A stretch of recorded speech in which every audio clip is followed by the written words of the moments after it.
दोस्तों, भारतवर्ष ऋषि मुनियों का देश कहलाता है। सनातन के वैभव को बरकरार रखने में इनका सर्वाधिक योगदान है। ये बहुत सौम्य और शील होते हैं जो सदैव शांति और सद्भाव की बात करते हैं, परंतु जरूरत पड़ने पर सनातन की रक्षा हेतु शस्त्र भी उठा सकते हैं। इन्होंने अनादिकाल में दानवों से लेकर आधुनिक काल में मुगलों और अंग्रेजों तक से सनातन और सनातनियों की रक्षा के लिए अनेक लड़ाइयां लड़ीं। बौद्ध मठों और विहारों के पतन के बाद भारत में अद्वैत दर्शन का प्रभाव बढ़ा और वैदिक सिद्धांतों की पुनर्स्थापना होने लगी। इसमें आदि शंकराचार्य का योगदान था, जिन्होंने देश के 4 कोने में 4 मठ स्थापित किए और इनमें सन्यासियों के 10 संप्रदायों अरण्य, आश्रम, भर्ती, गिरि, पर्वत, पुरी, भारती, सरस्वती, सागर और तीरथ को स्थापित किए। अलग अलग संप्रदाय के सन्यासियों ने इन्हीं नामों को अपना अंतिम नाम बना लिया।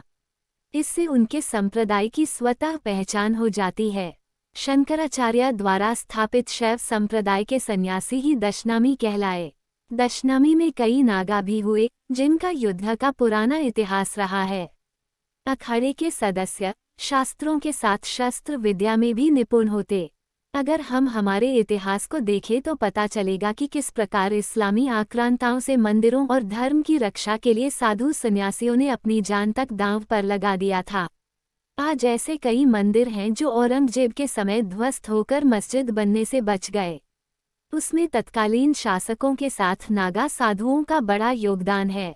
16वीं शताब्दी में इस्लामी आक्रांताओं का आतंक बढ़ गया था और फकीर भी सन्यासियों को मारने लगे थे। बनारस के मधुसूदन सरस्वती ने सन्यासियों की युद्धक टुकड़ी बनाई, जो रक्षा के लिए तलवार उठाती थी। इसके लिए उन्होंने दिल्ली सल्तनत तक भी अपनी बात पहुंचवाई थी। जब औरंगजेब ने वाराणसी के विश्वनाथ मंदिर पर हमला करवाया था तो इन्हीं सन्यासियों ने मंदिर को औरंगजेब के कहर से बचाया था। 1666 में जब औरंगजेब की सेना ने हरिद्वार पर हमला किया तो नागा साधु उनका विरोध करने के लिए योद्धाओं के रूप में आगे आए। 1757 में पलासी और 1764 में बक्सर का युद्ध अंग्रेजों द्वारा जीतने के बाद 12 अगस्त 1764 को रॉबर्ट क्लाइव तथा मुगल शासक शाह आलम द्वितीय के बीच में इलाहाबाद की प्रथम संधि हुई। इस संधि के माध्यम से ईस्ट इंडिया कंपनी को भारत की राजनीतिक और संवैधानिक व्यवस्था में दखल देने का अधिकार मिल गया और यहीं से भारत में ब्रिटिश शासन की नींव पड़ी। शाह आलम द्वितीय ने इस संधि के द्वारा ईस्ट इंडिया कंपनी को बंगाल, बिहार और उड़ीसा में टैक्स वसूलने के अधिकार सौंप दिए, जिसके बाद अंग्रेजों को अपने साम्राज्यवादी पंख फैलाने में अधिक समय नहीं लगा।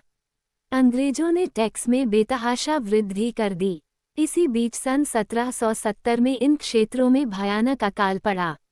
फसल हो या ना हो, किसानों को बराबर टैक्स देना होता और जो टैक्स नहीं दे पाते उन्हें उनकी ही जमीन से बेदखल कर दिया जाता। भारतीय जमींदार जो सन्यासियों को धन, धान्य, भोजन, अनाज और उपहार देकर उनका आशीर्वाद प्राप्त करते थे, अकाल और टैक्स की वजह से वो परंपरा भी खत्म होती चली गई। इस बात से संतों में अंग्रेजों के प्रति बड़ा विक्षोभ पैदा हो गया और वो अंग्रेजों का प्रतिरोध करने लगे। अंग्रेजों ने सन्यासियों को लुटेरा घोषित कर उनके मंदिरों, पूजा स्थलों और तीर्थस्थलों पर जाने से प्रतिबंध लगा दिया। एक ओर जहां भीषण अकाल ने बंगाल और बिहार के जनमानस को अराजकता एवं कष्टों से ग्रस्त कर दिया, दूसरी ओर मंदिरों और तीर्थस्थलों की यात्रा पर लगे प्रतिबंध ने सन्यासियों को क्षुब्ध कर दिया।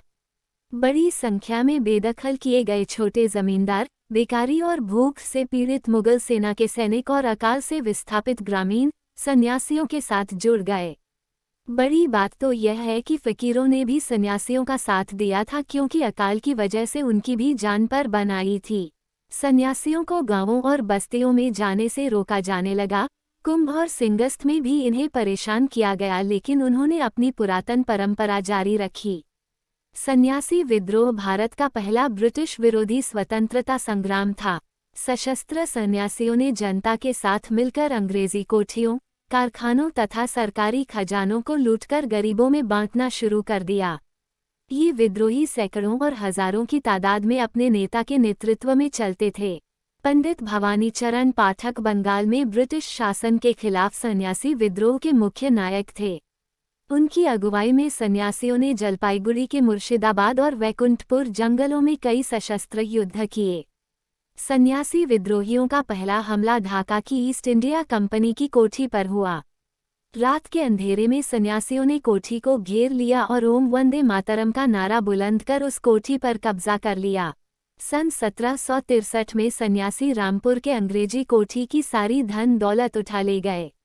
सन 1764 में सन्यासियों ने दोबारा हमला कर इस कोठी और अंग्रेजों के पिट्ठू स्थानीय जमींदारों को लूट लिया। कूच बिहार की गद्दी के लिए राज्य के सेनापति रुद्रनारायण और राजवंश के उत्तराधिकारी के बीच मतभेद चल रहा था।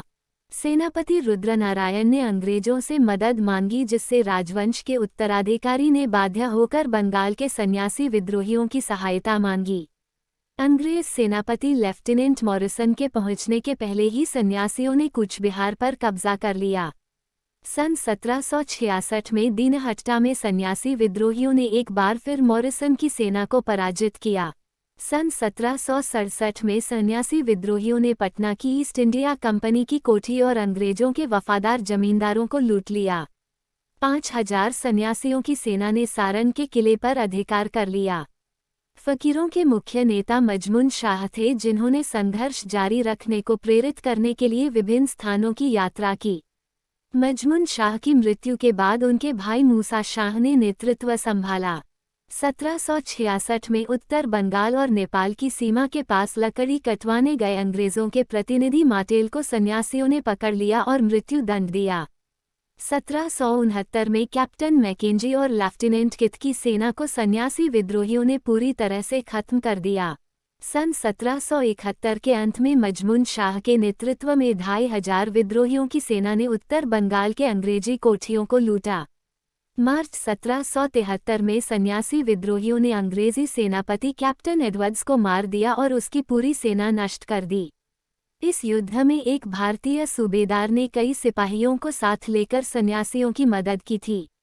बाद में वे अंग्रेजों के हाथों पकड़े गए और तोप से उड़ा दिए गए।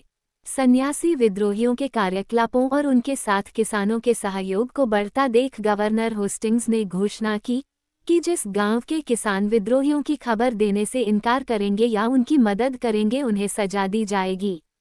इस घोषणा के बाद कितने ही किसानों को बीच गांव में फांसी दे दी गई। 29 दिसंबर 1786 को अंग्रेजों से युद्ध करते हुए मजमून शाह घायल हो गए और उनकी मृत्यु हो गई। सन 1791 में सन्यासियों के सबसे प्रमुख नेता पंडित भवानीचरण पाठक गोविंदगंज की लड़ाई में वीरगति को प्राप्त हो गए। उनके बाद देवी चौधरानी ने सन्यासी विद्रोह की अगुवाई की। सन 1763 से शुरू हुआ सन्यासी विद्रोह लगभग 5 दशकों तक चला, परंतु 1802 तक अंग्रेजों ने इसे काफी हद तक दबा दिया। इसके पतन का प्रमुख कारण अलग अलग जातियों और धर्मों के सन्यासियों के बीच जातिगत और धार्मिक भेदभाव था। तब अंग्रेजों के पास अत्याधुनिक हथियार, धर्मांतरण के लिए प्रलोभन और सत्ता के संरक्षण जैसे कई हथकंडे थे। इन सब के बावजूद आज अगर सनातन मजबूती से खड़ा है, तो इसके पीछे आम जनमानस में रामकृष्ण के प्रति आस्था जगाने वाले संतों के संघर्ष का भी बहुत बड़ा योगदान है। बंकिम चंद्र चटर्जी द्वारा रचित उपन्यास आनंद मठ सन्यासी विद्रोह पर ही आधारित है। अगर आपको हमारा काम पसंद आया और आप चाहते हैं कि आगे भी हम ऐसी ही ढेर सारी वीडियोस लेकर आएं, तो हमें प्रोत्साहित करने के लिए लाइक, शेयर, कमेंट करें। चैनल को सब्सक्राइब करके बेल आइकन को दबा दें। धन्यवाद।